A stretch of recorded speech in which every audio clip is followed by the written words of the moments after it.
Hi friends, welcome back to Usha kitchen recipes. ఎలా ఉన్నారు? అందరూ బాగున్నారా? నేనైతే చాలా బాగున్నానండి. ఇవాల్టి వీడియో ఉండ్రాలు, అదేవిధంగా కుడుములు కూడా అంటారు. ఒక్కొక్కరు ఒక్కొక్క విధంగా పిలుస్తూ ఉంటారు. సో ఈ కుడుములు ఏంటంటే వినాయకుడికే కాదు, పిల్లలు కూడా చాలా ఇష్టంగా తింటూ ఉంటారు, హెల్తీ కూడా. సో ఇప్పుడైతే మనం ప్రాసెస్ ఏంటో ఇప్పుడు చూసేద్దాం. నేను ఇక్కడ ఒక కప్ బియ్యం రవ్వ తీసుకున్నాను ఈ విధంగా.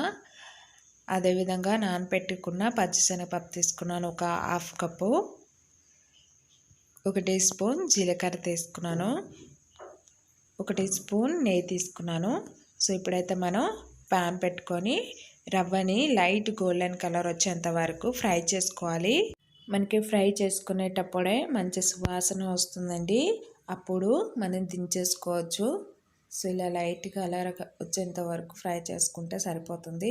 సో ఇప్పుడైతే మనం ఒక ప్లేట్లోకి సర్వ్ చేసేసుకుందాం. సో ఇప్పుడైతే అదే ప్యాన్లో వాటర్ని, అంటే ఇప్పుడు రైస్ని ఉడకబెట్టుకోవాలి కదా, ఎసరు కాగబెట్టుకోవాలి. సో అందుకని ఏ కప్తో అయితే మనం బియ్యం తీసుకున్నామో, బియ్యం రవ్వ, అదే కప్తో వాటర్ని కూడా యాడ్ చేసుకోవాలి. నేను ఇక్కడ ఒక కప్కి 3 కప్స్ వాటర్ని యాడ్ చేశాను. సో ఈ వాటర్లో కొద్దిగా నెయ్యిని కూడా యాడ్ చేసుకుందాం, మంచి టేస్టీ కూడా ఉంటుంది.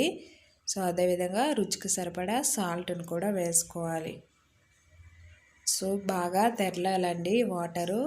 సో ఆల్రెడీ నానబెట్టుకున్నాం కాబట్టి పచ్చిశనగపప్పు తొందరనే ఉడికిపోతాయి. పచ్చిశనగపప్పు కూడా వేసుకున్నాను. అదేవిధంగా జీలకర్ర కూడా వేసుకోవాలి. సో కొద్దిగా మరగనిచ్చిన తర్వాత ఇప్పుడు నేను బియ్యం రవ్వ కూడా వేసుకుంటున్నాను. సో బియ్యం రవ్వ ఉండలు లేకుండా ఇలా కలుపుతూనే ఉండాలి. సో ఇప్పుడైతే మనం మూత పెట్టుకున్నాం కదండి. సో మూత తీసి చూద్దాము. చూడండి, దగ్గరకు అయిపోయింది మంచిగా. సో ఇప్పుడైతే మనం ఒక ప్లేట్లోకి తీసుకుందాము. సో కొద్దిగా ఆరపెట్టినట్టు చేద్దామండి, ఎందుకంటే బాగా వేడిగా ఉంది కదా. సో చూడండి, కొద్దిగా కూల్ అయిపోయింది. ఇప్పుడైతే చేతికి నెయ్యిని అప్లై చేసుకుంటూ ఉండలు చుట్టేద్దాం.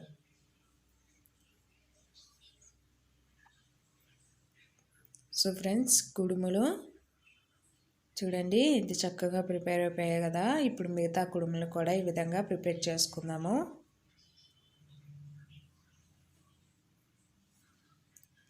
సో ఇప్పుడైతే మనం ఉడకబెట్టుకోవాలి కదండి కుడుముల్ని. నేను ఒక గిన్నెలో వాటర్ తీసుకొని ఇలా జల్లెడలో కాటన్ క్లాత్ తడిపి పెట్టాను. చూడండి, స్టీల్ జల్లెడకైతే ఏ ప్రాబ్లమ్స్ ఉండవండి. మీ దగ్గర ఇడ్లీ పాత్ర ఉంటే ఇడ్లీ పాత్రలో పెట్టుకోవచ్చు. సో ఇప్పుడైతే మనం ఒక్కొక్క ఉండ్రాళ్ళు తీసుకొచ్చి ఇందులో పెట్టేద్దాం.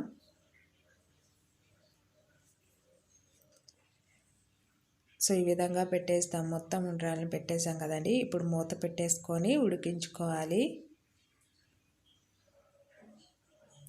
సో ఇప్పుడైతే సిమ్లోనే పెట్టుకొని ఒక 15 మినిట్స్ అలా ఉడికించుకోవాలి.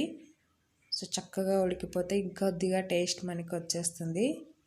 రవ్వ రవ్వగా చాలా టేస్టీగా ఉంటాయి. పిల్లలకి పెడితే చాలా బలం కూడా.